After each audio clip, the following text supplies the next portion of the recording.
E4, the opening move by Alireza Firouzja, and in response we get the advance of the C pawn from Magnanimous Carl Sentient Being. World number 1, this is the Julius Baer Generational Cup, and it's the grand, super duper, giga chad, overpowered, ultimate final here. This is for all the marbles. This is my favourite game of the evening. Queen sacrifice on the way, and then I'll bring you the result of the match. Now, what do we notice to start with? Magnus, an entire minute down. Some weird stuff going on. Not even sure why he's a minute down. No one could tell on the live feed, but okay, we crack on. Alireza develops with a Winnie, and now we see E6, the Le Francais variation of the Sicilian against the Iranian Frenchman. Now D4, classic move, taking the centre, and A6. Magnus unleashes the Wrath of Khan variation. Swiss cheese on the dark squares, always an exciting game, and even more so after pawn to B5. Is he a super grandmaster or a very naughty boy? That's 5 pawn moves already, all of his army stuck on the Etienne back row, and after bishop D3, finally he fianchettas a piece into the game, snipes at the centre, castle's calmly played, and after knight C6 we see the first exchange of ponies. That one attacked simply takes his plate. Magnus recaptures here, rook E1, the cannon blasts into the game, and these are the top moves for black here, indicated on the board. Does Magnus play any of them? No, he's going his own way once more, plays bishop D6. What a strange looking move. Almost as strange as the time that English Grandmaster Tony Miles played an entire chess tournament, laid in a bed, apparently a bad back, but there's a strange sight. Victor Korchnoi across from him. We now see E5, the bishop move goaded it, taking the space here. Magnus drops back. What's he got planned? Queen G4 on the way, but first Alireza doesn't play it. He starts with A4. Great move, asking Magnus what he wants to do with the pawn structure, and so Magnus plays the best move, advances, hits this knight here, but is it moved? No. If you come to E4, you can actually legitimately take this pawn. Drop back here, fine, playable, but quite slow. Or you can play the excellent Queen to G4, double exclam. Alireza finds it here, and he's saying, you take me, I take you, this is a much bigger threat. This doesn't do anything, bishop recaptures, threat remains here, white much better, rook dropping off. So we don't see this move played. Magnus goes knight e7. Now if you take here, then the rook comes here. Massive convergence on g2, unplayable. So Alireza sweeps across to the left, laterally winning a pawn. This is why it was such a good move. What's Magnus going to show for being a pawn down? Starts with knight g6, hits this central pawn here, and how do you actually defend it adequately? If f4, so natural, this queen's now in Siberia, and after you hit it with the rook, it's running short of squares.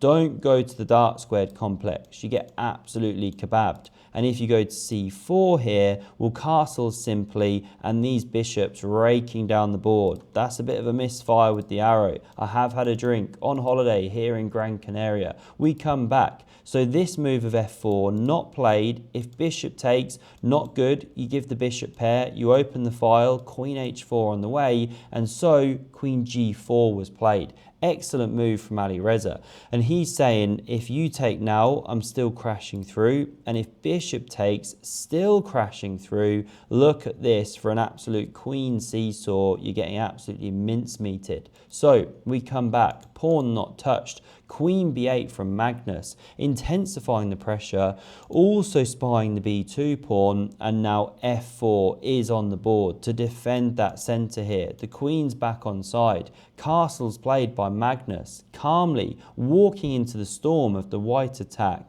Alireza now centralises his pony, could go king h1, a preferred move by Stock Mullet, or rook a3 here. None of them done though. This is played on the board, and now you have to fight back. Magnus's follow-up the same. Regardless, he goes pawn to f5 here. But Alireza, the Frenchman that he now is, having moved from Iran, plays the overpowered en croissant. deals with the threat. This pawn now recaptures, the threat renewed, but still he's got it all planned. He plays a move in response. Now I was looking at the fact of what if you didn't advance this pawn, which was played. You know, say you try and move the queen to meet this. Well, the problem is there are two threats. This pawn can now drop off the board. And if you try to go g3 to protect it, then there's f5. You can't fight everything. So that's why f5's played. Why do I mention this?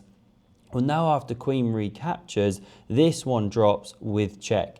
But it was the best way to go. Magnus has lost time. White's now attacking. Bishop e5, a very solid move, but not played here. Instead, Magnus goes for the incredible queen to e5. What a move, what a variation this sets up. It's almost as incredible as the time that Vladimir Kramnik opened up an anti-cheating clinic. There he is teaching the youngsters, get them while they're young, teach them the ways of detecting the dark arts of online cheating. Now what does this move allow here Alireza to do? Well, he plays it on the board, best move, knight takes on f6 with check, opening the rook on the queen. Now if you capture like this, hang on, isn't this good for black? Well no, bishop drops at the end of the line, white's got the pair and b4's on the way, rumbling that extra pawn. So we don't see takes. This is Magnus's point. He allows the queen to drop. What a variation.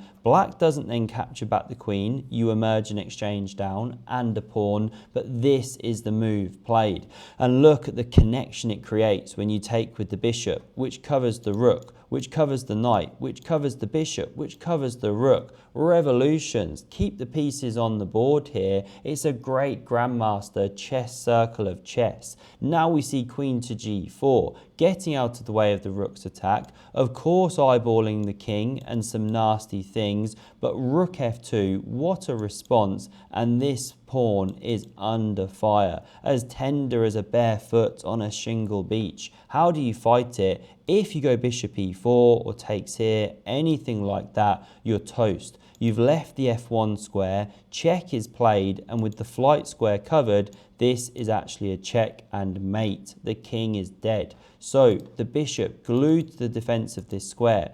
Bishop e3, not much help. You still crash through and you leave the protection of this pawn. That's why king g1. And if you check, by the way, you know, doesn't help. Still the attacking threat. If b4, you still crash through. Discovered threats on the way. This is on the way. You just can't fight against it. You have to do what Alireza did. He goes king g1. c3 was another good move here, but it allows this one to now take, dropping the queen, giving back the material. Best way to go. He can't get out the forking way in time, so he does have to give one of his bishops now, but at least here Alireza got the better pawn structure, achieves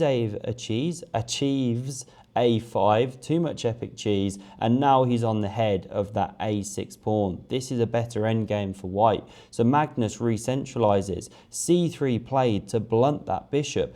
King f7, rook h1 hits the pawn here, and rook b8. Magnus activates, gives a pawn with check. What an endgame go. Few fans start bleating. Another check played, this one abandoned. Going after a6, or is he? Alireza doesn't take. Then Magnus takes with check and c3 falls. So instead, he plays for the intercept. Magnus has to capture, pawn takes back, and now we see a5, defending itself from the bishop's attack. The players just playing incredible chess here. Both players finishing on 99%, 98.8% respectively. Incredible stuff. The bishop blocks the way, but Magnus steps to c5. We see this exchange of prisoners here. You can see where this is headed, but what a battle this was. What a game. Ends as a peaceful result with just opposite coloured bishops on the board. Incredible battle and queen sack. But what was the match result? Yes, Magnus Carlsen took it. Final game, he did clinch a victory with the white pieces, which means he wins another Champions Chess Tour event. GOAT of chess this year and of all time, let's be honest, hence calling him the GOAT. Hope you enjoyed. Check out the video on screen for another epic game of chess, and I hope to see you again soon. Cheers.